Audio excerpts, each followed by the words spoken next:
The Stranger by Norman Whitney. Chapter 1. A Stranger in Wood End. On Saturday the 31st of October 1964, a man arrived in the village. It was late in the evening. He was looking for somewhere to stay the night. He knocked at a door, and a woman opened it. "Good evening, madam," the man said. "I'm sorry it's so late, but can you help me, please? Is there a hotel in this village? I want to stay here tonight." The woman laughed. "A hotel? Here in Wood End? No, sir, I'm afraid there isn't." "What a pity," said the man. "I'm a stranger here, and I want to see your village tomorrow." The stranger was very polite. He was tall and had dark hair, and he had strange green eyes. "Perhaps Mrs. Harrison can help you," the woman said. "She has a room. Perhaps you can stay with her. Wait a minute, I'll get my coat and I'll take you there." The woman took the stranger to Mrs. Harrison's house. Mrs. Harrison gave him a room for the night. He was very glad. It was the last night of October, and it was cold. The next day was Sunday. The man looked round the village. He was very interested in the history of the village. He met some of the villagers and asked them their names. But he did not visit the church. That was unusual. The church in Wood End was the most beautiful building in the village. But the stranger was not interested in it. He did not go to church that night with all the villagers. It was the first Sunday evening of November. When the villagers came out of the church, the man had gone. They had all liked him. The ladies had thought he was very good-looking.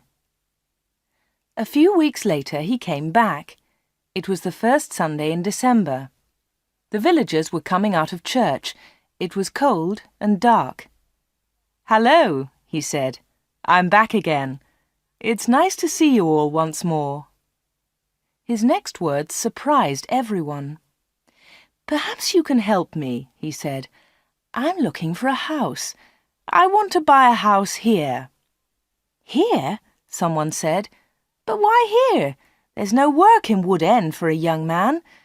All the young people leave the village. They find work in Whitney, the nearest town." "I'll get a job somewhere," the stranger said. "Perhaps in Lydney." Then one of the villagers told him about old Mr. Smith's house. Mr. Smith had died in the summer. His house was empty. It was for sale. The house was on the corner of Main Street and Church Lane. "I'll ask about the house tomorrow," said the young man. "Perhaps I'll be lucky. Goodbye. I'll see you soon." The villagers watched him leave. They all saw his car. It was very big and luxurious. He looked rich. A few days later, Mr. Smith's house was sold, and in the middle of December the young stranger arrived. He moved into the house and worked very hard. He fixed the roof. He repaired broken windows. He painted and decorated. He changed the whole house. But there was a big surprise for the villagers. On the morning of Monday the 21st of December, they saw a big sign on the front of the house, and on the sign were these words: "The Corner Shop, Proprietor Dave Slatin." Chapter 2. The Village Meeting. The villagers could not believe it. A shop in Wood End. Everybody talked about it. There was once a shop in Wood End, but it had closed 20 years ago. Some people wanted the shop, but others did not. The villagers met in the evening in the village hall. Everybody was there. Everybody was interested in the new shop. "The corner shop is a good idea," someone said. "We need a village shop. We won't need to go to Lydney." Then Mrs. Harrison spoke. She liked the stranger, Dave Slatin. "I agree," she said. "A village shop is a good idea. It's too quiet here. Wood End needs a shop." "Nonsense," said Miss Brown. She was the village school teacher. "Lydney is not far away. There are lots of shops there." Soon everybody was shouting. Then Mr. Hart spoke. He was a very big man with a loud voice. "Listen, everybody," he shouted. "We've never had trouble in this village before. We've always been quiet and happy. Now this shop is causing trouble." "Let Mr. Slayton speak," someone said. "It's his shop. Let him speak." "Ladies and gentlemen," said Dave Slayton, "I don't want to cause any trouble. I'm still a stranger in your village.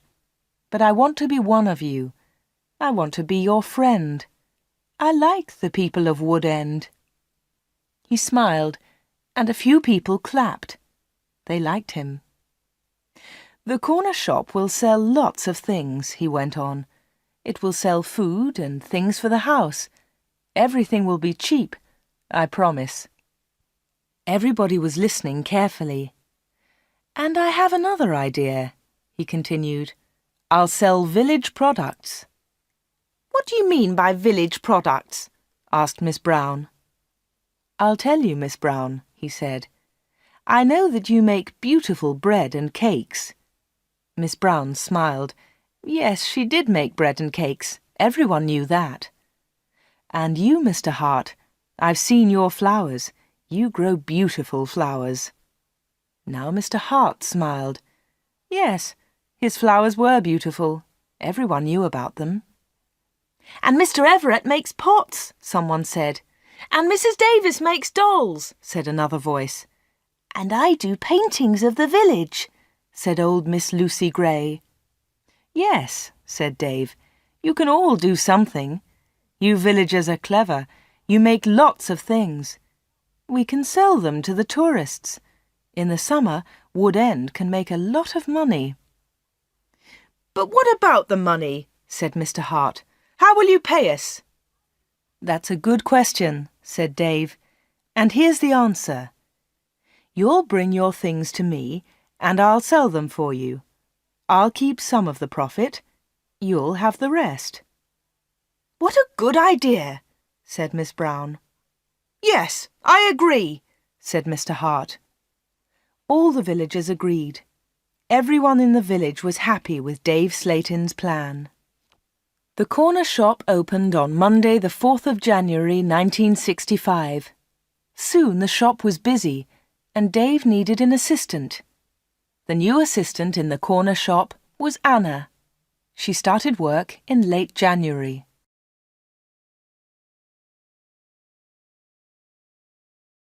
Chapter 3. The Corner Shop. Dave Slayton kept his promises. Things at the shop were good and cheap. "How does he do it?" asked Mrs. Harrison. "It's winter, but he's selling lots of fruit and vegetables, and they're cheap. I never go to Lydney now." The other villagers agreed. The corner shop was a success, and Dave seemed happy. He paid Anna good wages. Sometimes her friend Peter helped at the shop, and Dave gave him money too. Dave advertised in newspapers, and the village products sold well. People from Lydney came to the corner shop. There were lots of visitors, and Wood End became more interesting. The villagers were surprised, but pleased.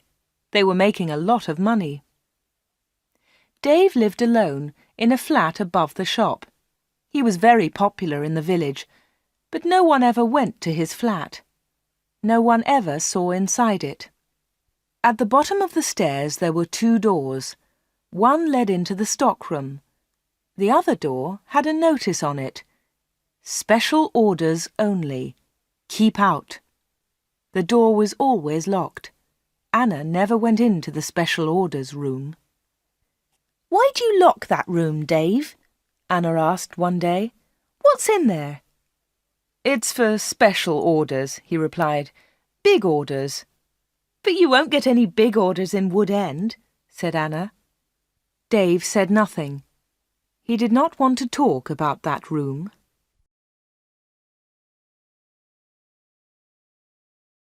Chapter 4. A Beautiful Customer. For 3 months, everything was normal. Then, one day in April, an unusual customer came into the shop. The new customer was a very beautiful woman. She was wearing expensive clothes and arrived in a large car. "Is this the corner shop?" the woman asked. She looked round and seemed a little surprised. "Yes," replied Anna. "This is the corner shop. It's the only shop in the village." "I'm looking for Mr. Slayton, the owner of the shop," said the woman. "I think he's upstairs," said Anna. "I'll go and get him. Does he know your name?" "Yes, I think so," was the reply. "Tell him—" The woman stopped. "Tell him Miss Gordon is here, Miss Greta Gordon." Anna was amazed. "Are you Greta Gordon, the film star?" "Yes, that's right." The woman smiled, but she was nervous. "Wait a minute," said Anna. "I'll tell Mr. Slayton that you're here." Anna ran to the bottom of the stairs and called, "Dave! Dave! There's someone to see you!" "Who is it?" asked Dave from upstairs. "Miss Greta Gordon!" shouted Anna. "It's Greta Gordon, the film star!" "I'm coming," he said, and he came down immediately. "I'm pleased to meet you, Miss Gordon," he said. "Good morning," said Greta Gordon. She and Dave shook hands. She had beautiful hands, and she was wearing beautiful diamond rings. Anna had never seen so many diamonds before. Miss Gordon looked round. "Is this where you work, Mr. Slayton?" she asked. Once again she seemed nervous. "Yes," said Dave. "It's a small place, but it's big enough for me. Please follow me, Miss Gordon." Anna was surprised. Dave and Greta Gordon did not know each other. He did not call her Greta, and she did not call him Dave. He seemed to be in a hurry, and she seemed to be frightened. Anna watched them. Dave and Greta Gordon went to the back of the shop and into the special orders room. Greta Gordon was a special order customer. Anna thought that was very strange. She wanted to tell someone about Greta Gordon. Anna loved films. She wanted to tell Peter about the film star, but she had to stay in the shop. 10 minutes later, Greta Gordon came out of the special orders room. Dave went straight upstairs, and Greta Gordon came to the front of the shop. The film star looked terrible. She was pale. She was crying. Her eyes were red with tears. "What's wrong?" asked Anna. "Can I help you, Miss Gordon?" "No, thanks. I'm all right," said Greta Gordon. "Do you want to sit down?" said Anna. She got a chair, and the film star sat down. "Shall I get the doctor?" said Anna. "No, no," said Greta. "Please tell no one about my visit here. Please tell no one." Anna was disappointed. She wanted to tell everyone about Greta Gordon. She wanted to tell everyone about her famous customer. "I want to give you something," said Greta Gordon. "Here's a photograph of me. I'll sign it." She signed the photograph and gave it to Anna.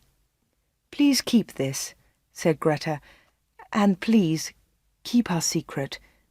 Please don't tell anyone." "All right," said Anna. "I promise." The film star kissed Anna. She held Anna's hands. What a beautiful woman, thought Anna, and what beautiful hands. Then Anna noticed something. The diamond rings were gone.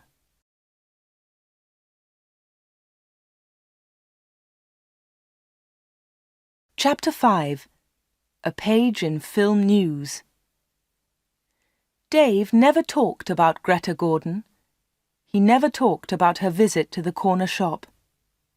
One day, Anna asked him about the film star. "How do you know Greta Gordon?" said Anna. "Is she a friend of yours?" "I don't want to talk about her," Dave replied. "She was a special order customer.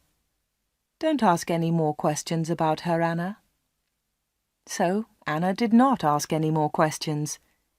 She did not ask about Greta Gordon's special order, and she did not ask about the rings. Anna kept her promise. She never told anyone about the film star. Soon it was spring. Anna and Dave were busy. Mr. Hart brought lots of flowers to the corner shop, and Anna sold them to the tourists.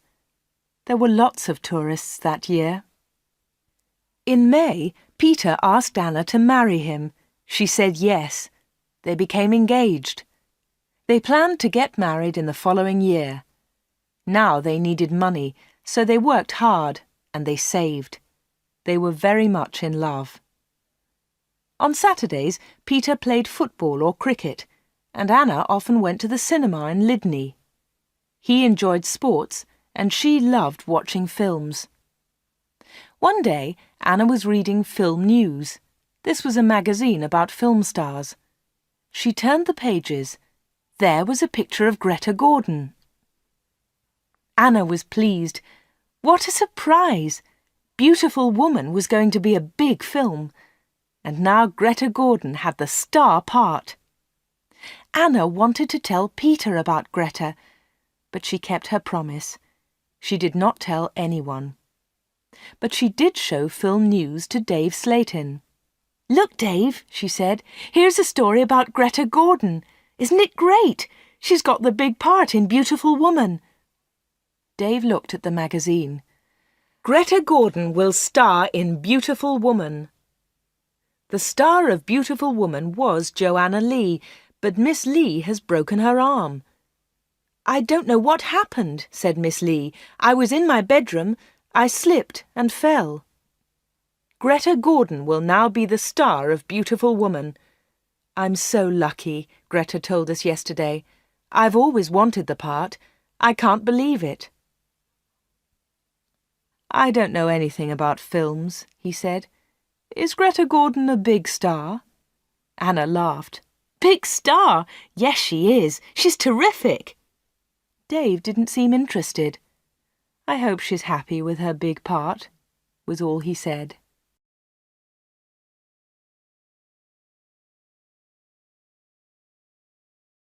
Chapter 6.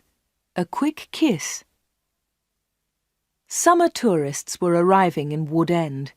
The weather was beautiful and the shop was doing well.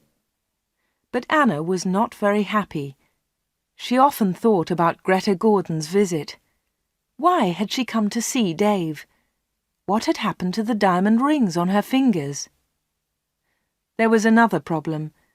Anna loved Peter and she was going to marry him. But she liked Dave too.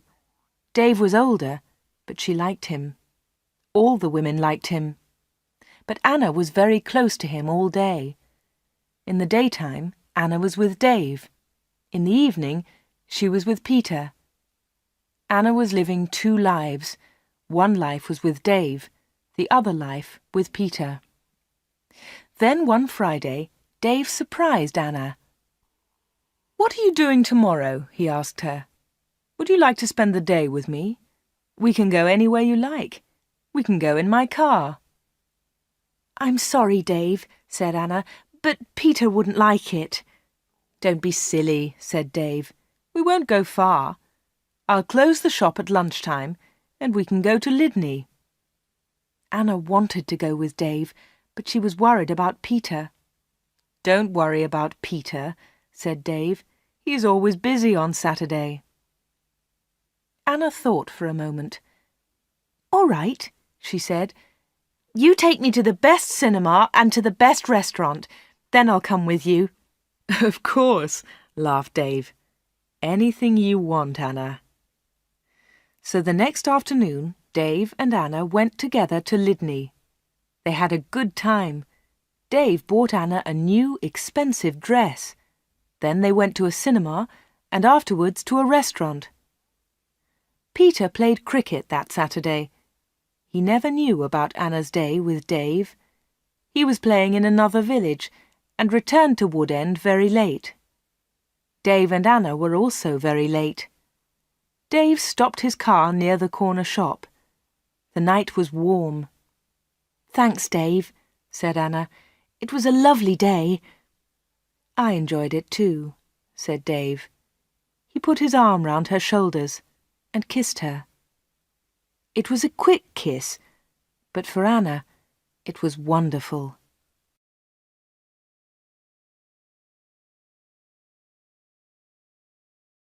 Chapter 7. Another Special Order. The summer passed. The corner shop was always busy. Sometimes Dave opened the shop on Sundays too. Anna earned a lot of money. Everyone thought that she was happy. But life was difficult for her. She liked Dave. He was her boss, and he was older than her. But Peter was her fiancé, and he was about the same age. Dave was quite rich, but Peter had no money. Dave bought Anna clothes, and he took her out. Peter did not buy her clothes and never took her anywhere. He was more interested in football. Anna did not like football. Now it was September. Peter played football every Saturday. One Saturday there was a big football match on television. Mr. Hart had the biggest television in the village, and he invited some people to his house. He invited Peter and Anna. On Friday, the day before the match, Anna was working in the shop all day. At 5 o'clock, she locked the shop door. 2 minutes later, the bell rang, and Anna went to the door. There was a young man outside. He was carrying a small case. "Hello," she said. "Can I help you?"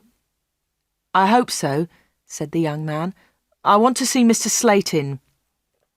"I'm afraid that the shop is closed now," said Anna. "We're open tomorrow morning." "But I've got an appointment," said the young man. Then Dave spoke behind Anna. She hadn't seen him. "Yes, I've been waiting for you," said Dave. "You're late." "I'm very sorry, Mr. Slayton," said the young man. Never mind, said Dave rudely. His rudeness surprised Anna. The young man seemed afraid. "But can you see me now?" he asked. "Yes," said Dave. "Come in." Dave turned to Anna. "Anna, it's after 5 o'clock. You can go home now." "I won't be long," said Anna. Dave was angry. "Hurry up and go home," he said. But Anna wanted to stay. She wanted to know about the young man. The young man followed Dave to the back of the shop and into the special orders room. Another special order, another special customer. Anna waited. But soon it was 5:30. Anna put her coat on and left the shop. She closed the door very loudly. Then she went round the corner and waited. Soon there was a noise. The young man was leaving the shop. Anna could not see him, but she could hear him. He was speaking to Dave. "Are you sure?" said the young man. "What do you mean?" asked Dave.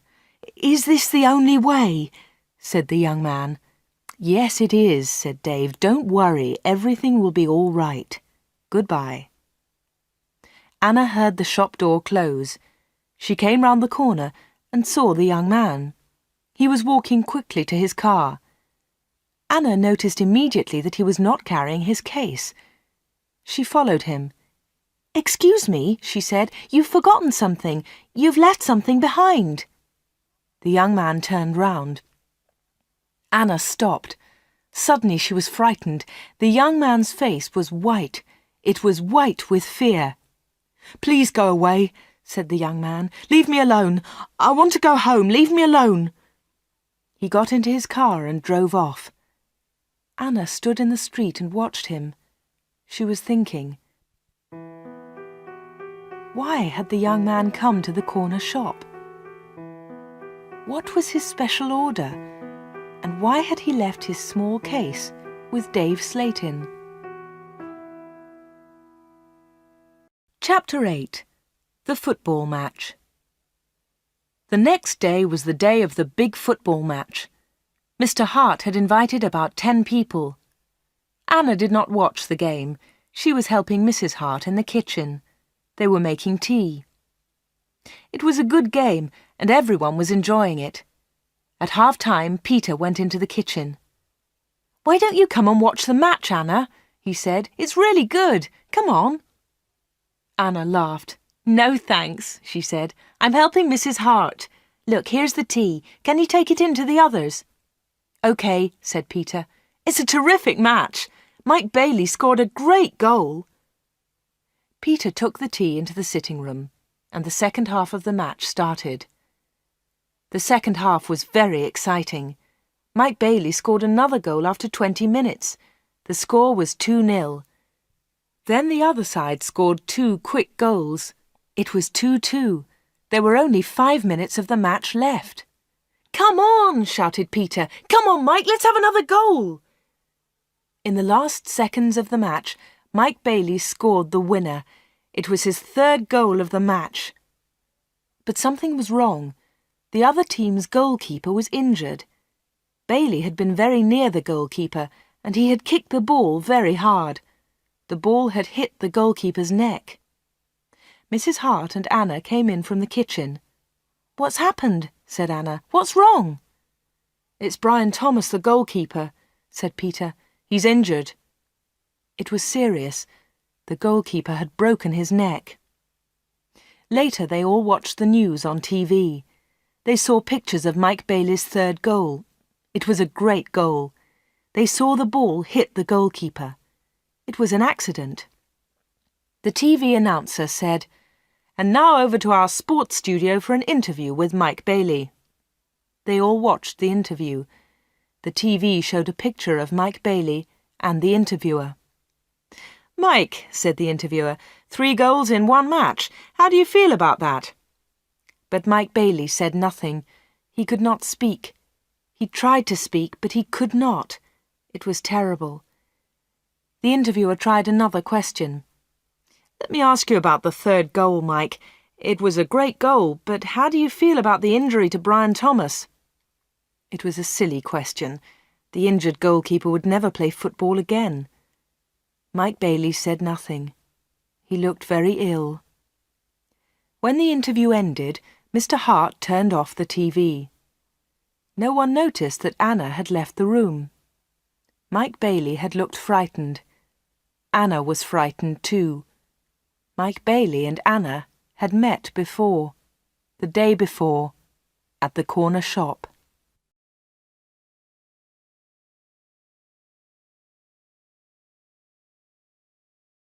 Chapter 9. A Secret Weekend. Anna did not know what to do. She was only 17, but sometimes she felt much older.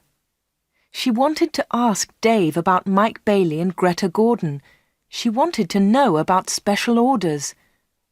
She decided to wait. One day, Dave and Anna were alone in the shop.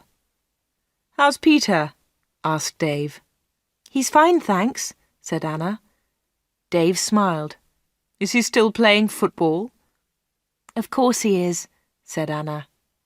Dave laughed. "You don't see him very much, do you, Anna?"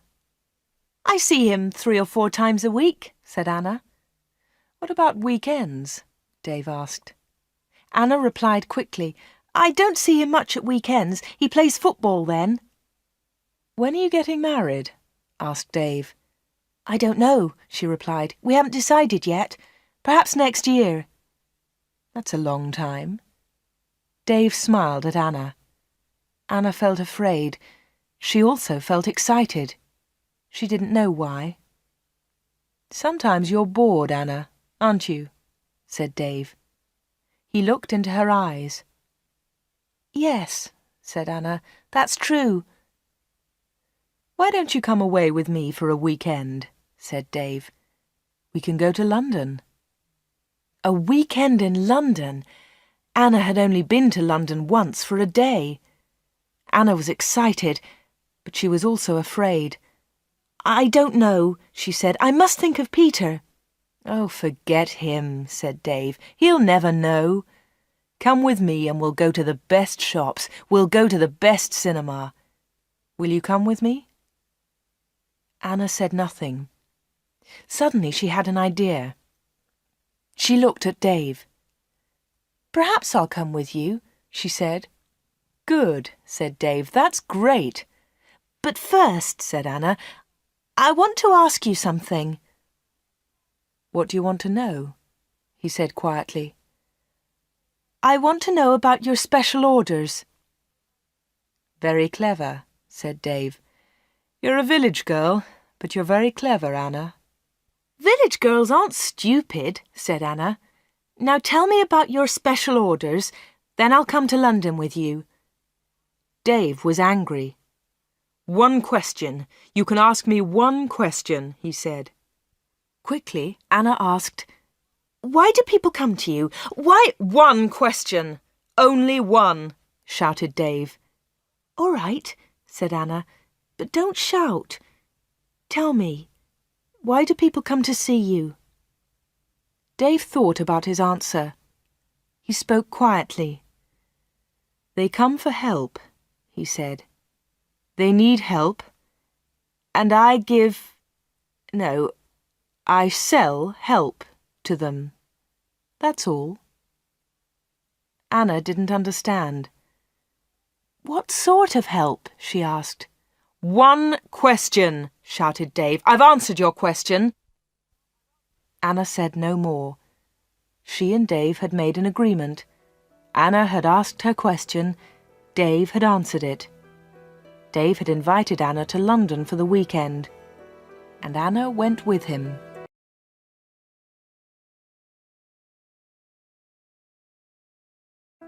Chapter 10. A Quarrel. Anna enjoyed the weekend. They arrived in London late on Friday evening and stayed at a big hotel. On Saturday they went shopping, and in the evening they went to a cinema. On Sunday they went to a park. They came back to Wood End on Sunday evening. It was the last Sunday in September. On Monday, Anna went to the shop. It was not so busy now. Summer was over. Most of the customers were villagers. It was a cold autumn. On Monday evening, Peter came to see Anna. "Hello," said Anna. "Did you win on Saturday?" "No," said Peter. "We didn't win, and I didn't play." Anna was surprised. "You didn't play? Why not? What was wrong?" "I didn't feel very well on Saturday morning. I stayed in Wood End. I was in the village all weekend." Anna's face was red. Her voice was quiet.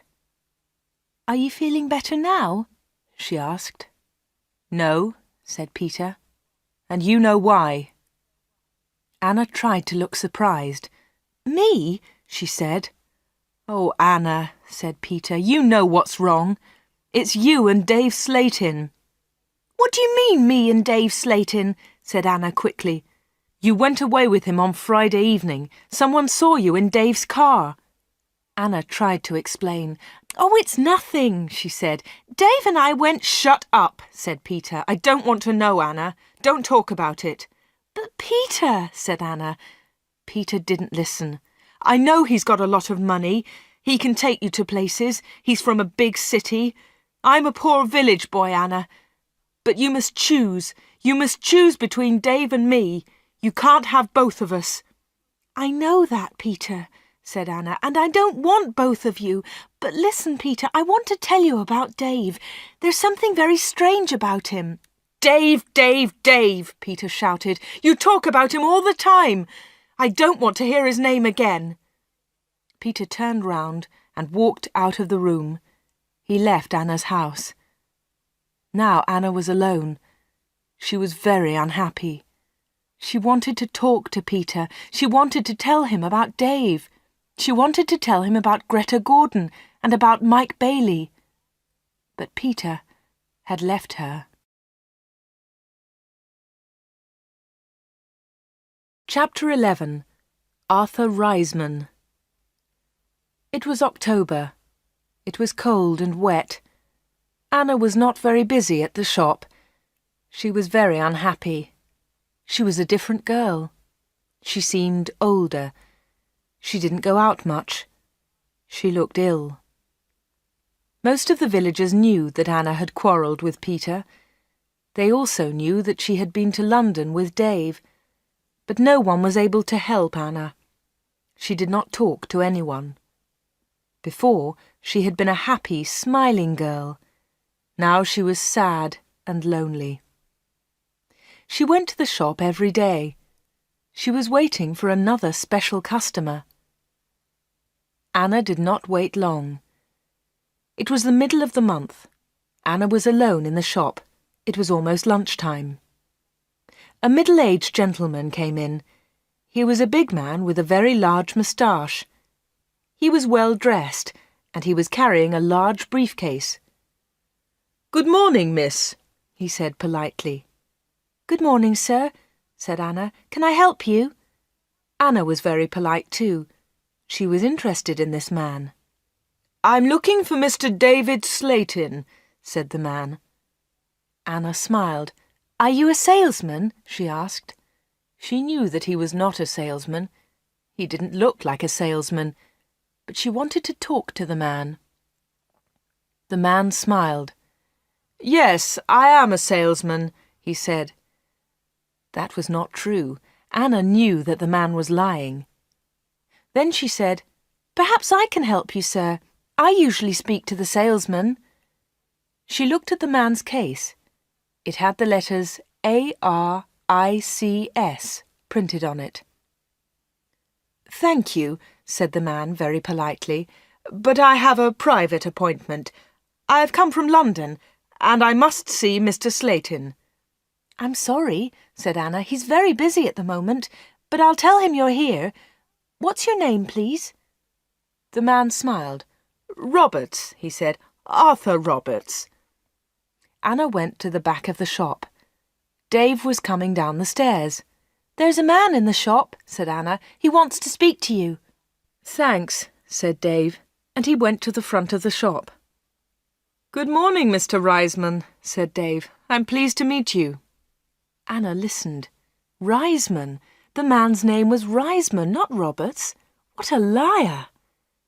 The man did not look at Anna. "I'm pleased to meet you, Mr. Slayton," the man said. "Please come with me," said Dave. Mr. Reisman followed Dave. They went into the special orders room. A minute later, Dave came out. He came to the front of the shop. "It's lunchtime, Anna," he said. "You can go home now." "Thanks, Dave," said Anna. "I'm going in a few moments." Dave went back to the special orders room. Anna did not leave the shop. She waited. Anna wrote down the letters A-R-I-C-S. She understood A-R, Arthur Reisman, but she did not understand I-C-S. At 1:30, Anna heard noises. Mr. Reisman was leaving. Dave was talking. "Thank you, Mr. Reisman," said Dave. "And thank you," said Mr. Reisman. "You have helped me a lot." "Good," said Dave. "Goodbye, Mr. Reisman. My assistant isn't in the shop, but you can open the door. Goodbye." Dave went upstairs, and Mr. Reisman came into the front of the shop. Anna was sitting quietly in a corner. "Oh," said Mr. Reisman, "I thought you had gone home." "No," she said. "I decided to have lunch in the shop today." Anna and Mr. Reisman looked at each other. They didn't like each other. There was silence. Anna spoke first. "Would you like to buy some bread, Mr. Roberts?" she said. "Reisman, my name is Reisman," said the man. Anna smiled. "I'm so sorry," she said. "Would you like to buy some homemade bread, Mr. Reisman?" "It looks delicious," said Mr. Reisman. He was very polite again. "Yes, I'll take some, please. My wife will love it."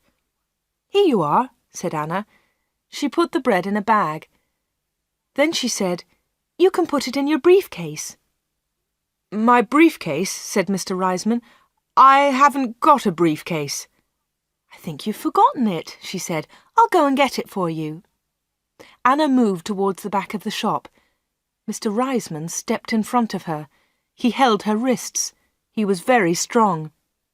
"Listen to me," he said. "I don't want that briefcase. Leave it there." "All right," said Anna. "Please let me go. You're hurting me." Mr. Reisman let go of Anna and turned towards the door. He left the shop hurriedly. He hadn't taken his bread with him. Anna watched Mr. Reisman leave.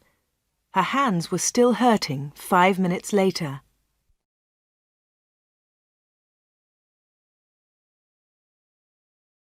Chapter 12. Anna waits for news. Anna waited for some news about Mr. Reisman. She remembered Greta Gordon. The film star had visited the corner shop. Later there was news about her in a magazine. Mike Bailey had visited the corner shop too. Later there was a lot of news about him on TV. And now Mr. Reisman had visited the corner shop. Anna was waiting for some news about him. All 3 visitors had been special customers. They had all seen Dave. They had all been in the special orders room. And they had all left something with Dave. Greta Gordon had left her diamond rings. Mike Bailey had left his case. Mr. Reisman had left his briefcase. Anna wanted to find out more about the 3 special customers. She thought about Mr. Reisman. His case had the letters ARICS on it. She understood AR, but what was ICS? Perhaps Mr. Reisman was a businessman and ICS was his company. Anna looked in the newspapers, but she didn't find anything about ICS. She read the magazines. She listened to the radio. She watched TV. But there was nothing about ICS. Anna heard nothing. She saw nothing. Then she had an idea. She decided to go to London and find Arthur Reisman. It was a Friday.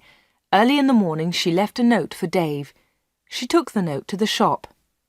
"Dear Dave," it said, "sorry I can't come in today. I'm going to Lydney. I'm buying some things for my wedding. Anna." The note did not tell the truth, but Anna didn't care.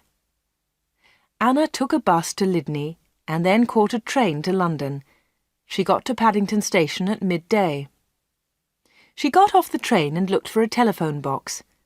The telephones were near to the entrance to the station, but the boxes were all full. She stood and waited. Then Anna saw the letters ICS. There they were. They were on a huge advertisement. Anna had found the answer to her problem. International Computer Services, ICS. Perhaps that was Mr. Reisman's company. Soon one of the phone boxes was empty. Anna rang the number, 222-8959. "ICS, can I help you?" said a woman's voice. "Yes, please," said Anna. "I want to speak to Mr. Reisman, Mr. Arthur Reisman. I think he works at ICS." The woman laughed. "Works here? Yes, he does," she said. "He's the vice chairman of the company. Wait one moment, please. I'll get his secretary." Then there was another woman's voice on the phone. "Mr. Reisman's secretary, can I help you?" "Yes, please," said Anna. "I'd like to speak to Mr. Reisman." "Who's calling, please?" said the secretary. "Mr. Reisman doesn't know my name," Anna replied. "Is Mr. Reisman expecting your call?" the secretary asked. "No, he isn't," said Anna. "I'm afraid he can't speak to you now," said the secretary. "He's at a meeting now, and he's flying to Switzerland in an hour's time." "But I must speak to him for a few minutes," said Anna. The secretary became annoyed. "That's impossible," she said, "but I can take a message." "No thanks," said Anna. "I'll call again next week. Will Mr. Reisman be back then?" "Yes, he will," replied the secretary. "Goodbye." And she put the phone down. Anna had found Mr. Reisman's company, but she hadn't spoken to him. Anna spent the afternoon in London. She went to see a film, then she had tea in a small cafe near Paddington Station. Her train left London at 6:30. She bought an evening newspaper and got on the train. Anna was tired, but she felt happy. After a few minutes, she looked at her newspaper. Anna was waiting for some news. There it was, on the front page. "Private plane crash near London. 6 dead, all from ICS. 6 people were killed this afternoon in a plane crash at Enfield near London. The plane was flying to Switzerland. The passengers were all from International Computer Services, ICS. Among them was Mr. Alfred Gluck, the chairman of ICS. Mr. Arthur Reisman, vice-chairman of ICS, told us, "I'm lucky to be alive. I was at a meeting today. The meeting went on for a long time, and I didn't catch the plane." Mr. Reisman will probably be the new chairman of ICS.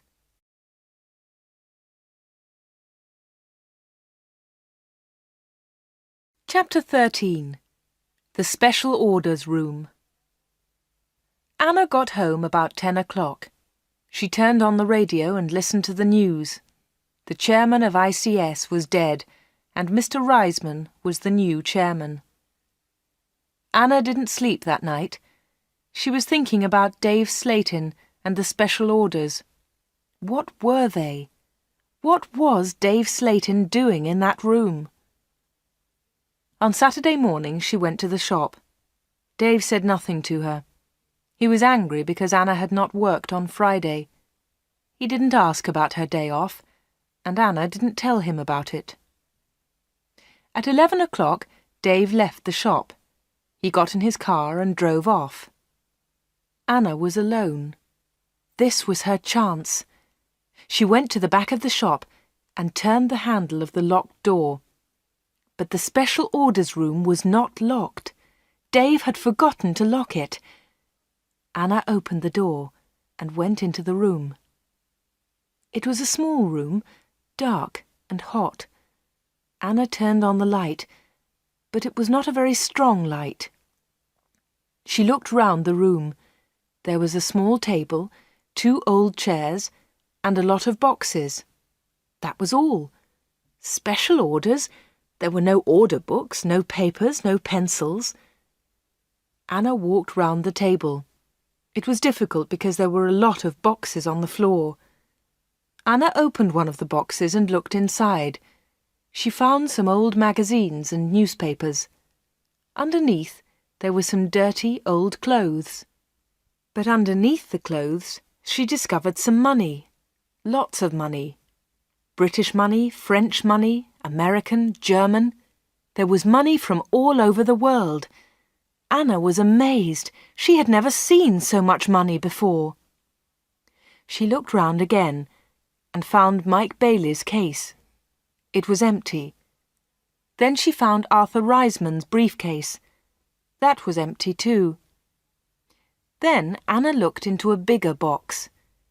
Inside it were some dolls with broken arms and legs. One of the dolls was very beautiful, but it had a broken arm. Anna put it on the table. Then Anna found a book about football. Inside there were some pictures of footballers, but the pictures were all torn. Anna put the book on the table. Anna looked into the box again and found some little cars. Most of them were broken. She found a small model aeroplane. It was broken too. Anna put all these things on the table. What a strange collection. There was the money, the broken doll, the toy cars, the model aeroplane, and there was the football book with the torn pictures. Anna looked at the things on the table. What were they for? Why did Dave Slayton keep them in this locked room? Suddenly Anna jumped. There was a noise behind her. Someone was standing at the door.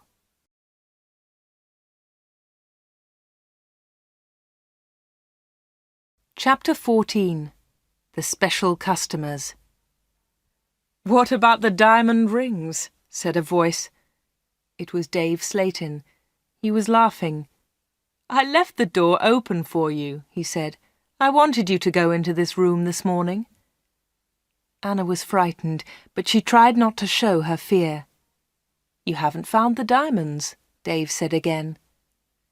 Anna remembered Greta Gordon's diamond rings. Were they in this room too? "Here," said Dave. He came into the room and picked up an old box. He took out the rings and threw them on the table. "They aren't yours," said Anna. "They belong to Greta Gordon." "They belong to me," laughed Dave. "She gave them to me." "But why?" asked Anna. "Why? Why did Greta Gordon give you those diamonds? And all this money? Who gave you the money?" "My special customers," said Dave. "My special customers gave me the money. It's mine now." "Mike Bailey and Mr. Reisman gave you all this money?" asked Anna. "Yes," said Dave. "You have seen some of my special customers, not all of them." "But why do they come?" Anna asked again. "These people come to me for help," replied Dave Slayton. "I help them, and they pay me." "But how do you help them?" asked Anna. Dave Slayton picked up the beautiful doll with the broken arm. "Do you remember Joanna Lee?" he asked Anna. Anna thought for a moment. "Joanna Lee?" she said. "Yes, of course I remember her. She's the actress who broke her arm. Greta Gordon got her part." "That's right," said Dave Slayton. "This doll is Joanna Lee." Anna felt more afraid. What kind of man was Dave Slayton?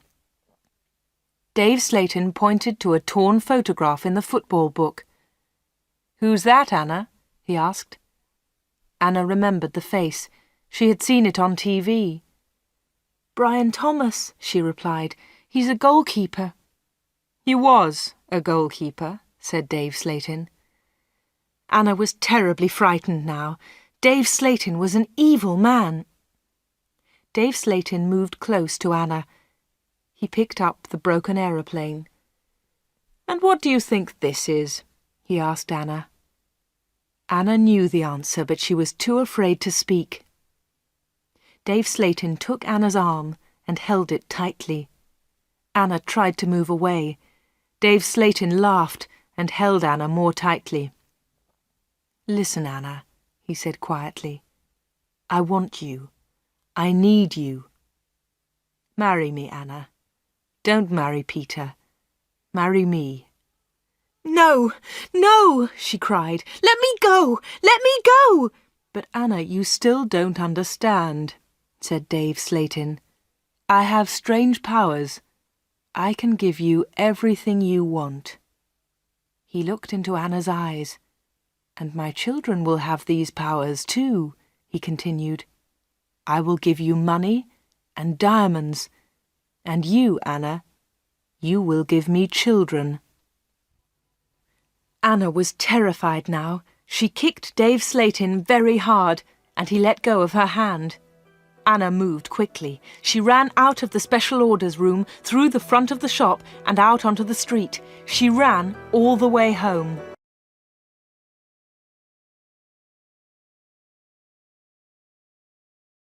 Chapter 15. The 31st of October. When Anna got home, she felt terrible and went to bed. In the evening, Peter came to see her, but Anna was ill in bed. "I'll come and see Anna tomorrow," Peter told Anna's mother. Again, Anna did not sleep all night. The next day, Sunday the 31st of October, was a terrible day for Wood End. Anna stayed in bed. She had a fever, and her mother phoned the doctor.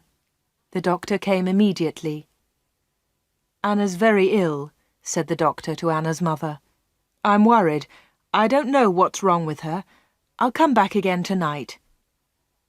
That afternoon, Peter came to Anna's house. He tried to speak to Anna, but she was too ill. He sat quietly beside her bed. At about 7 o'clock, Peter heard shouting in the street.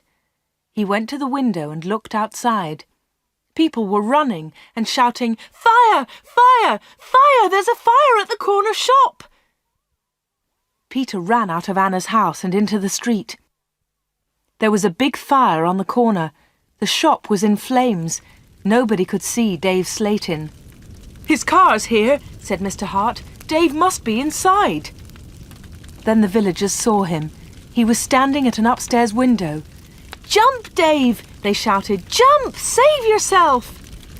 But Dave did not move. He was standing at the window, and he was laughing. Some of the women in the street started screaming. Mr. Hart tried to run into the shop, but the others pulled him back. Flames were leaping up from the shop. The flames reached Dave Slayton. The villagers saw that he was still laughing.